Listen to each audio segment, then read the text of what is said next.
Bowlingotter Game Review. Frictional games arguably redefined the horror genre in video games when they released Amnesia: The Dark Descent in 2010. The idea of playing the part of a helpless human being with no defense against all the threats in the game was groundbreaking at the time, and it's been imitated over and over since. So when Frictional branches into a new IP altogether, everyone wants it to be the scariest game they've ever played. So is Soma as scary as Amnesia was?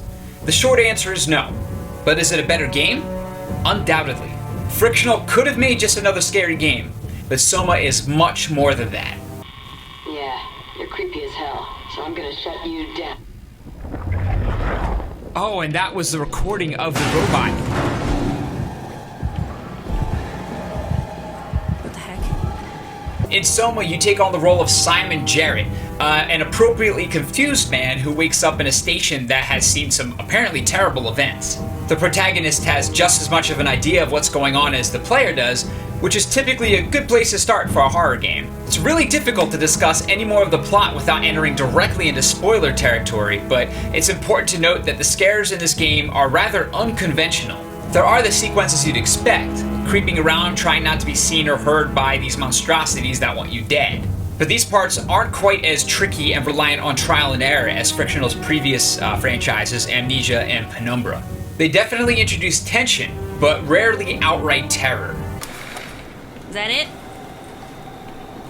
Okay, Ooh! yes. Oh my god, I'm so freaked out right now. Oh my god, is that it? Oh, we gotta wait for it. Oh no. Oh no. Leave. We could come back to it. Oh my god, there it is. Oh my god, there it is. Oh my god, there it is. Oh my god. Do you see how it walks? Through great writing, the real scares are existential, not mechanical. The discovery of where you are and what has happened are really the true terrors in Soma. Throughout the playthrough, you're going to be asking yourself, what truly makes a human being a person? What does it mean to be sentient? Which existences are worthwhile and which are disposable? It's not like these questions haven't been asked in any of the games before, but Soma got the message through more clearly than any game I've ever played. Discoveries that are usually left to be game-ending twists are leaked out in about the first couple hours of what ends up being about a 10-hour playthrough. That's because Frictional knew what it had here. This game isn't about sudden aha moments as much as it is about a slow drip of realization through things like computer logs and conversations and visual cues. You'll find yourself sinking deeper and deeper into the game's lore all the way until a stunning ending. Again, it's not about a single huge twist, it's more about the culmination of everything you've learned throughout your playthrough. Are you human? Shit, did my body give it away? I try hard staying a mystery. Yeah, I'm human. Are you? Whoa. My name is Simon. Not everything you come across in Soma is a threat. You'll do your fair share of hiding from clear danger, but also a lot of discussing and conversing. And you'll occasionally be faced with some surprisingly difficult choices along the way. But Frictional doesn't dumb these down into good and evil decisions. They exist squarely in the sought-after gray area, and typically don't have any real functional difference on the outcome of the game. Instead, these choices are more personal, more about what's going on in your own head. You might find yourself stirring up reasonable justification for things that would otherwise be completely out of the question. Peppered throughout these seriously thought-provoking parts and expected hide and creep sequences are some puzzles that go just far enough to be brain teasers without giving you a complete screeching halt stop to the momentum.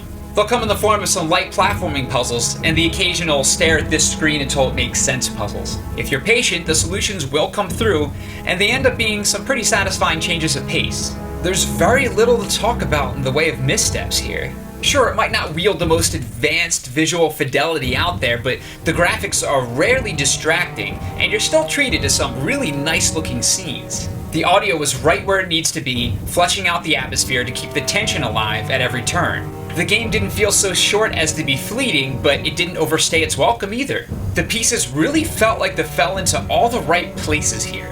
Soma might not be terrifying enough for some, and that might lead to some disappointment if that's the only thing you want out of it. But don't let that scare you into not playing the game at all. This is one of those rare games that'll stick with you long after you're finished playing it. The questions it asks have been raised before, but not to the same effect in video gaming. And I'm not afraid to say that it's one of the best games we've played this year. Play this game. Here's what some of you had to say about Soma at the end of our playthrough in the comments section. J-Girls Rule really liked it. She said the animations were awesome, the voice acting was great, and the storyline was just more than amazing. That was echoed by the Julian, who said probably one of the best video game stories I've seen and very well executed. It's easily in the top 5 of crazy Canvas 78's games this year. Not everyone agreed with me though.